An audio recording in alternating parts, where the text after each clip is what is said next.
This is a home server I built out of Facebook Marketplace parts. A server I wanted to use to replace the majority of my subscriptions. The reality though, replacing subscriptions isn't always easy. Some services are absolutely worth paying for, but others become really hard to leave because you get so tied into their ecosystem. And the truth is, building a proper server in this economy isn't exactly cheap. While you can absolutely turn an old laptop into a home server, mark my words, once you discover what these things can actually do, you're gonna start spending way more money than you planned. And it gets really expensive. But regardless, at the very least, you can start by making sure your most valuable data is safe and stored at home. And with a little bit of patience and time, you can really build a system that slowly cuts down your monthly subscriptions, which for me are a total of $7,294.08 a year.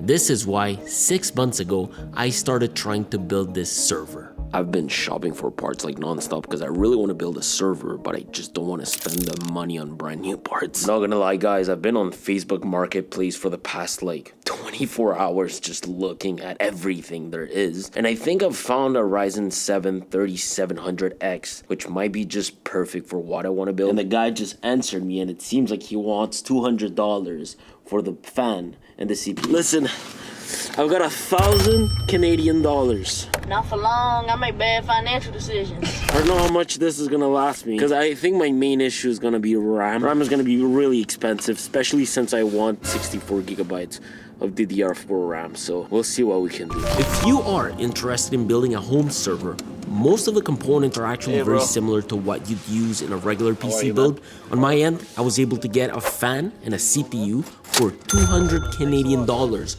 off Facebook Marketplace. Yup, I mean for that price, I got a used Ryzen 7 3700X with a Be Quiet CPU cooler.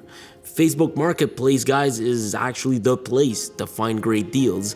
Trust me. Okay, so here's what we've got, okay? I've got a B550 motherboard available for 130 bucks. I've also got an RTX 3060 with 12 gigabytes of VRAM, which is exactly what I want for Olama, for 360. And I've got a kit of 232 gigabytes of DDR4 RAM for 350 bucks, which is a bit steep, but I guess I don't have much negotiation play because they're very popular right now. With the CPU and the CPU cooler, well, you'll need a motherboard, a GPU if you want to run AI models or video transcoding, and a lot of RAM if you want to stack multiple services like I will. And of course, yes, a power supply. We have $130 left.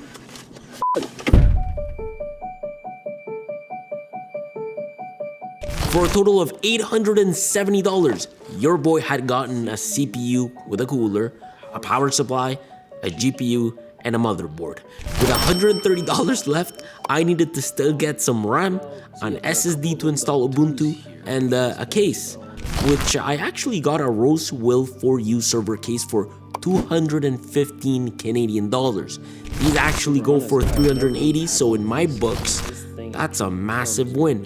But I was $85 over budget by cheating because I ended up taking RAM sticks I already had, as well as an M.2 from our storage office. Pues sí, mami, mire, usted la que sabe más que yo. Entonces, bueno, para eso lo que te lo aparezco, ¿no?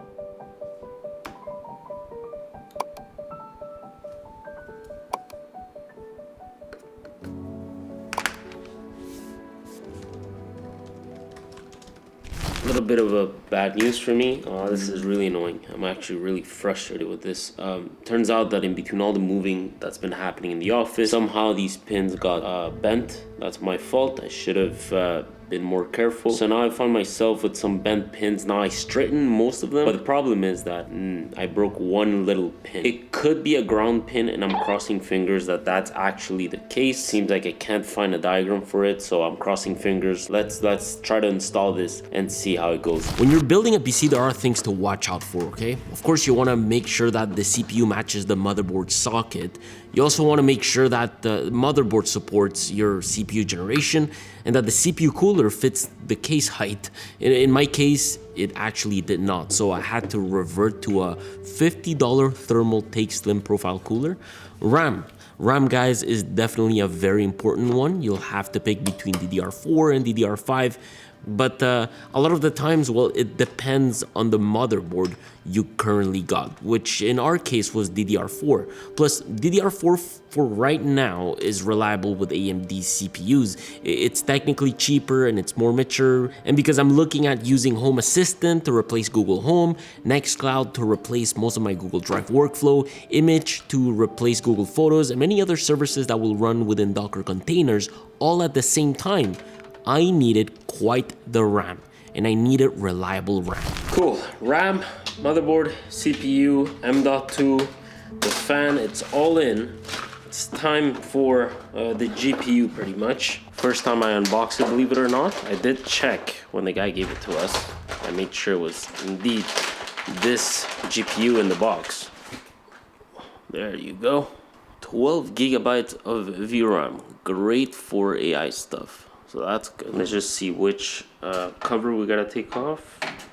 That second one there, right? Yeah. Let's just quickly take that off.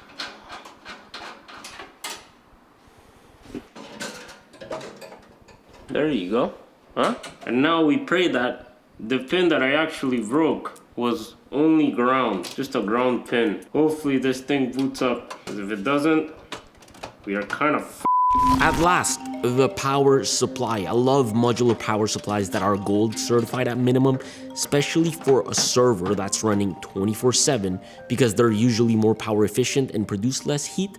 You also want to properly calculate your wattage need ahead of time because once you start adding hard drives, GPUs, more RAM and extra networking cards, power consumption adds up really fast.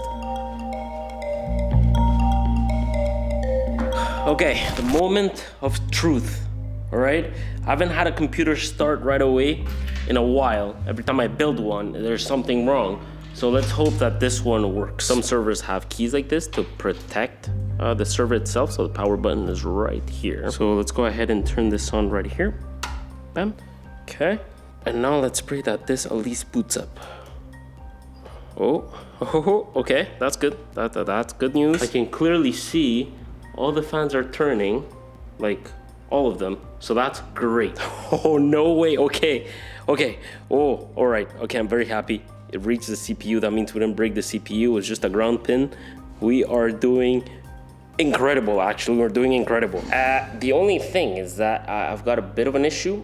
I need a NAS hard drive from Western Digital, which I don't have one right now. Now the good thing is that Ubuntu server is currently retransferring because I lost my USB key. Like I used to have this USB key with Ubuntu server and I don't know what I did with it. Anyhow, here we have it. Let's put it in. That's what she said.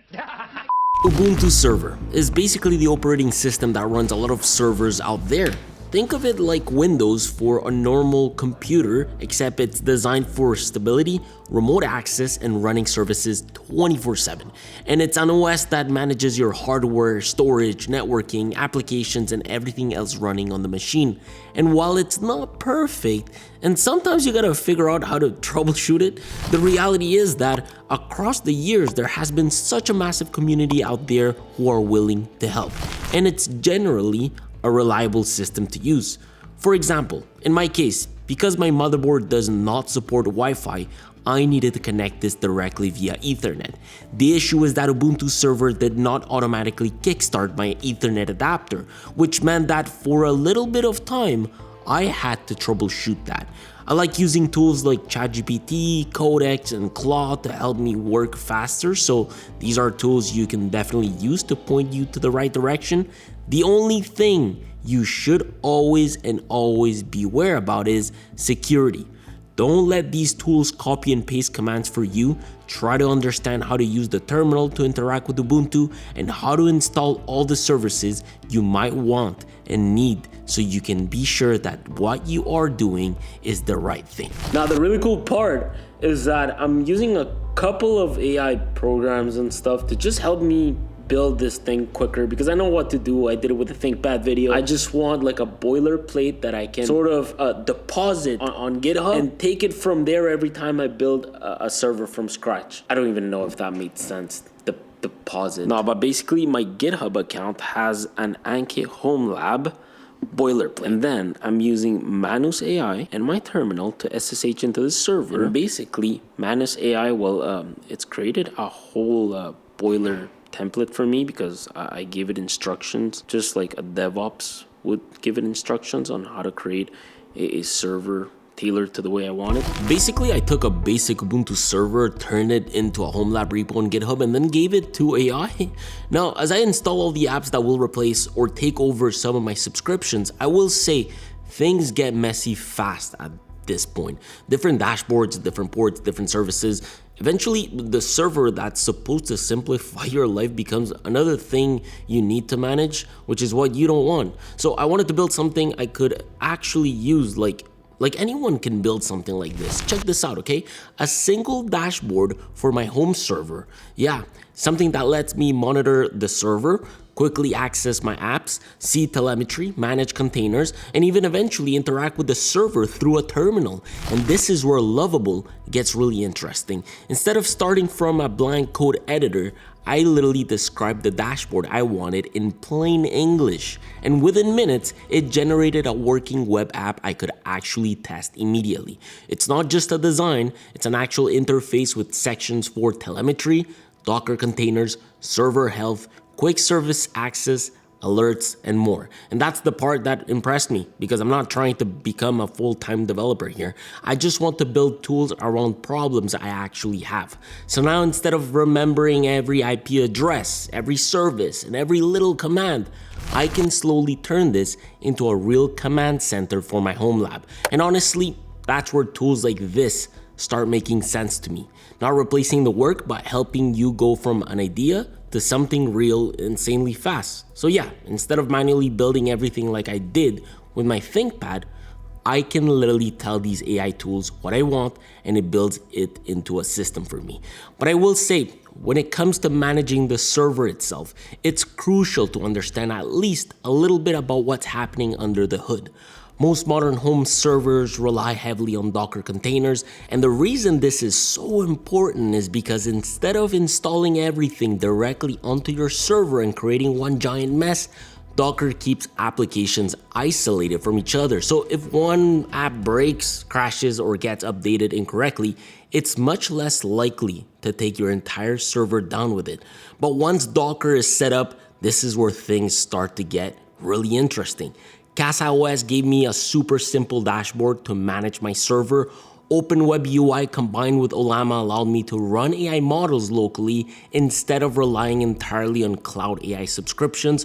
Home Assistant, you can even help reduce or eliminate certain smart home subscriptions depending on your setup, including things like cloud-based camera platforms or smart home ecosystems. Nextcloud slowly started replacing parts of my cloud storage subscriptions. Image became my own private Google Photos alternative for backing up photos and videos. And then Tailscale along with KVM. This one was more for my work since Tailscale lets me securely access my server from anywhere in the world, and KVM allows me to run entire virtual machines directly on the server. And these are all apps that run under Docker containers.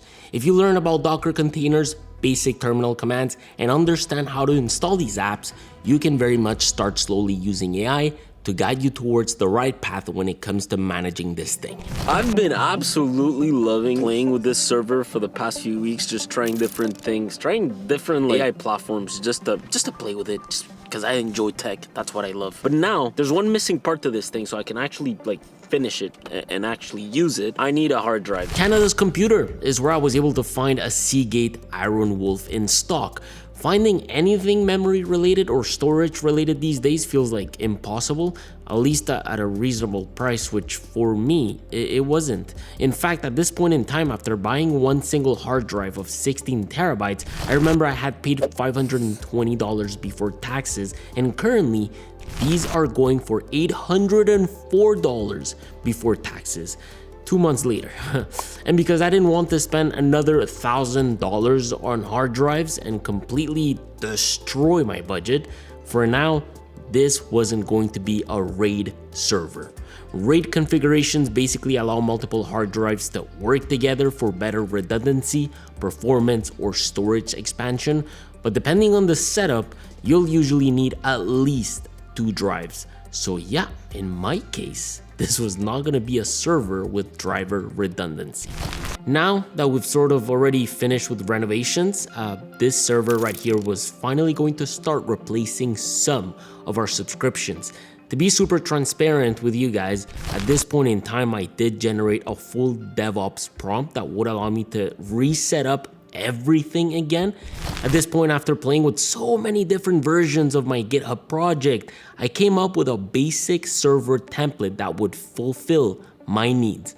I also heavily recommend you use Timeshift to save snapshots of your server, so if something breaks, an update goes wrong, or you completely mess something up, you can roll the entire system back to a previous working slate. In fact, in total, I created 3 basic snapshots to use as reference points. So everything's actually installing from my Bootstrap file. Now what I'm gonna do is that I'm gonna make sure that all the services are properly set up and running, and then I'm gonna do another snapshot with Timeshift. I feel like that's gonna allow me to have a proper base with the server in case I break anything, and I'll be happy with that. And then obviously I need to make sure that Nextcloud is properly running, because Nextcloud along image is going to be the services I'm going to be using to load off some of my subscriptions a month, so I don't have to pay that much for storage. Like really, I'm trying to make sure that all I need from Google is Google Docs. So my Nextcloud setup is actually pretty interesting. You guys know I heavily depend on cloud storage to work with clients, whether it's delivering files, sharing documents, or handling contracts. Everything lives in the cloud. And because I run a business with a team of around 5 people, my Google Workspace setup alone costs me around 110 Canadian dollars a month. That's over 1,300 Canadian dollars in a year for just cloud storage and collaboration. But what's cool about my Nextcloud setup is that I can slowly reduce how much cloud storage I actually need.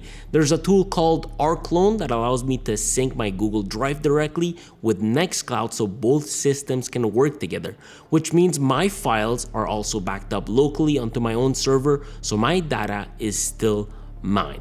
It also allows me to move large files off Google Drive and onto my server instead, while still using Nextcloud's file sharing features to send projects and files to clients. So instead of completely replacing the cloud, I'm slowly reducing how dependent I am on it. And then on top of that, I also pay around 340 Canadian dollars a year for Google One, mainly to store photos and videos. But with Image, I can completely let that go. Image offers a mobile app that automatically syncs all your photos and videos directly back to your server. So all those memories that would normally live on somebody else's cloud are now stored at home on hardware that, well, I actually own. And if you use ChatGPT a lot in order to write emails, scripts, help you out with research, and so on, OpenWebUI can serve you better and keep your data absolutely yours, so you don't have to worry about these companies getting hacked. But of course, replacing my entire subscription library is so hard. Yes, Home Assistant can replace Google Home and Ring, while Plex can replace most of your media streaming services, with Plex apps replacing music services. But the reality is that some services are just way too convenient. Microsoft Office 365, Uber One for business, QuickBooks for accounting, Amazon Prime for deliveries, the Adobe Suite for Lightroom, Photoshop, and PDFs. Not every single service can be replaced. However, with this, I can own the majority of my data and to a certain extent lower my $7,294 with 8 cents yearly subscription bill.